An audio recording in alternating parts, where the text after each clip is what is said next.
Ngayon nga po, ang trabaho ko naman ay mamitas ng kamatis. Kahit nga po umulan umaraw, ay go na go pa rin ako sa trabaho. Yan nga po palang kamatis na yan, ay pipitasin lamang namin para laang itapon.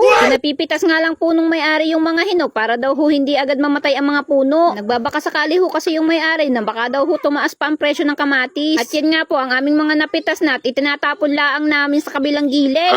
Ay ako nga po ay nangihinayang sa mga kamatis na itinatapon laang namin. Ay dini nga po sa dampa ay nakatambak din ang mga nagpupulahang kamatis. Pagkatapos nga po pala naming putihin yung kabilang pwesto ay nagmerienda po muna kami. Kain ho tayo. Kailangan nga ho natin kumain para ho may panlaban tayo sa maghapong trabaho. At pagkatapos nga din ho namin diyang kumain ay ari nga po't nagsimula na naman po kami din sa kabilang pwesto mamitas. Ay buti pa nga ho aring puno ng kamatis ay napakataas. Ay kung ano naman pong taas ng puno ay siya naman pong baba ng presyo ng bunga. Ang presyo lang po kasi talaga dito ng kamatis sa amin ay 4 pesos laang isang kilo. Ay samantalang daw ho sa ibang lugar ay napakamahal. Ay hindi ko nga po maintindihan kung bakit ganito ang presyo dito sa amin. Noon nga pong kampanyahan ng mayor ay may isang politiko na nangako dito sa amin na ang sabi ko na pag siya daw po ay nahalal ay wala daw pong masasayang ni kahit isang kamatis. Ay ano ho bang nangyari, Mayor?